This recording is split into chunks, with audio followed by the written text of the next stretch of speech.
Birinci ошо 14-жылы көчмөндөр оюнуна карата ипподромду куруш керек болуп калды да. Ушундай маселе болуп, мына Госкомспорт иштеген астында национальный вид спорта деген бар центр. Ошонун директору Алмаз Касен. Көп жылдан бери билчүмүн да. Ал киши мени чакырып калды. Чакырган себеби ошокто бери жагында мал арена бар.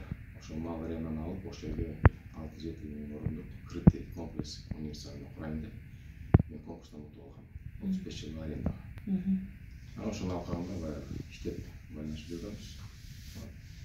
Ошондо ал чакырып айтып калды, ушундай президенттин проекциялар көчмөндөр оюну өткөндө билдирип, ошого жардам берип, колунан келет деп анан көп строительный компаниялар аларга отказ берип атат. 2 айда курулган болбойт, жасай албайбыз деп көтөрүп коюшту. Жасай алабызбы деди. Мен айттым, эми баарын эле жасаса болот дедим. Албетте убакыт керек.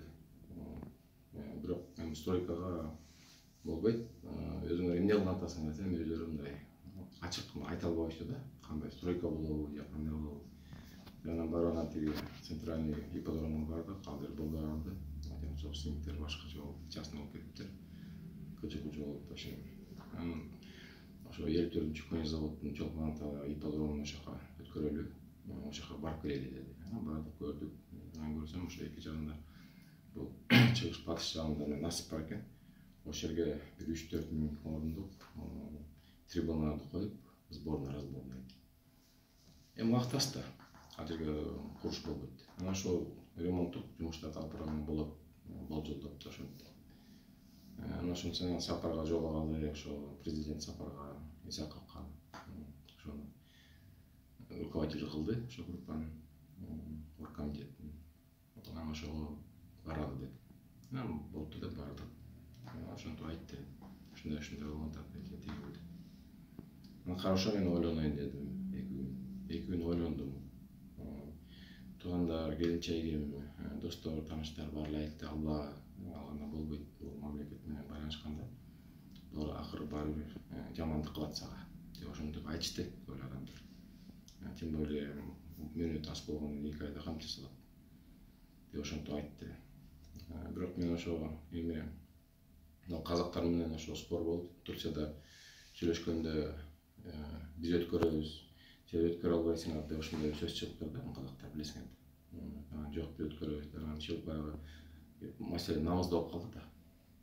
Анан намыз үчүн болуптур, хорошо деп мен макул 2 күндөн кийин макул бердим. Анан предварительный эскизный проект жасадым. Анан ал эскизный проектти унутуп калдым канча орундук экенин. Иши 7 миңге токтодук, 6 миңге. Анан ортосун кошкондо эскисин ошондо 7 миң болот. 7 миң орундук. 7 миң орундук болот. Ошондо восточный трибуну надо построить и западный трибуну, соответственно. Ну и там инфраструктура, поле, көкпөрдү и так далее. Беговая дорожка. Анан ошондо мен предложение жасадым буларга. Себептен бул курулуш жөнүндө кеп болгон жок да башында. Времени жанагындай сооружение койсок болот. Ал үчүн мен ошо заказ берип, достор бар, тааныштар Россияда кетти. Анан алар менен сүйлөштүм. Алар жасап беребиз деп жүрүшүп, конструкцияга деп темирин баары баштады, биз жокту. Ошондо анан сүйлөштүк, мен ошону жасап берейин деп макулдугун бердим. Бирок ошо тиги конструкция дагы эле оор да бар. Анан аны коюштун алдында ошо грунтту караш керек да, кое турган жер. Анан мен өзүм деле мындай подозрение болду да, мындай карасам өзү ошо природный лес сыяктуу көрүндү. Бирок мындай эме болду да, сомнение болду да. Анан мен өзүм акчама бир геологду наймать эттим. Ал геолог келип шурфирование кылып, жерди казып, күйгөнчө кандай бир грунттун эмеси, рисунок. Анан ошондон 4-5 метрге чейин казып кетти. Анан бул жер кум экен, бул насып менен грунт экен, бул жерде болбойт. Тигине койсоңор мен жооп бере албайм, андай өзүмө жоопкерчилик ала албайм деп ошо геолог өзүнө квалифицированный геолог экен, ошентип айтты. Анан эмне кылабыз деп, хорошо, мен анда полностью отчетуңузду даярдап бериңиз. Анда балким курулуш болуп калышы мүмкүн деп ошентип. Ал эми убакыт алат да. Анан жумуш абдан көп убакыт алат негизи. Анан мен шаштырдым, акчасын төлөп бердим, 60 миң төлөп бердим. застройщик істеп көрдік. Ана трактор аны гектарлардан чакырып шоферіне кылып, грунт ал грунтка андай нерсени койгон болбойт, азыр капитальный нерсени коюш керек болуп калды. А менин досторум бар, где-то проектировщик достор. Проектный сметный документация жок да. Куруу жөнүндө маселе жок. Задание жок. Задание жок, технический задание. Проектный сметный документация жок. Ал проектный сметный документацияны мисалы жасай турган компания тендер алыш керек. Анан ал бүткөндөн кийин ал ошо проектный сметный документация баардыгын өтүп теги экспертизаны өткөндөн кийин гострой печатын коет дагы. Анан ошонун негизинде жаңы тендер курулушка өткөрүш керек. Мыйзам боюнча сатып алуу закон негизинде. Анын баары жок да, кайдан 2 айда ким десе ал жоктон жарым жыл убакыт алат. Анан ошондон мен баягы өзүм эмен ишкермин да, я же предприниматель. Я предпринимал, считал каждую минуту, каждую секунду, все рассчитывал, каждый год, каждое свое слово и так далее. Анан тааныш билиштерге баарына барып, мына рабочий проект сатып берди, биринчи мага ошо фундамент керек деп карайлым. 5000 мисалы үчүн ошол эгерде проектный сметный документация жасай турган болсо, ошо 5 миллион турат, примерно расценка боюнча. Сом. Мен 260 ба ушундай сомго жасап турдум. Бул кыргыздарга керек, бизге керек. Эртең уят болобуз үйүнөгө. 20 күн чакырып коюшуптур. Өзүңөр сөйлөшүп атсаңар, конокко чакырып алып кыргызбыз да. Конокко чакырабыз да, үйүбүз жок, кыршабыз жок, оокатыбыз жок, эчтеке жок. Тага жерге отургузабыз да. Жана ошондон айтсам, алар мени түшүнүшүп, биринчи ошол теги геологдун заключениясынын негизинде мага фундаментке рабочий чечүү жасап беришти. Эч кандай утверждение жок. Убакыт үнөмдөш керек да. Анан мен биринчисин ошону теги куруп баштап ошо грунт менен иштеш керек. Анан фундаменттин основасы жасалат эми да куруш боюнча. Анан менин компаниямда лицензия жок болчу деген канатта. Курулушка. Анан мен кура албайм да. Мыйзам сукка. Анан мен строительный компанияны таптым.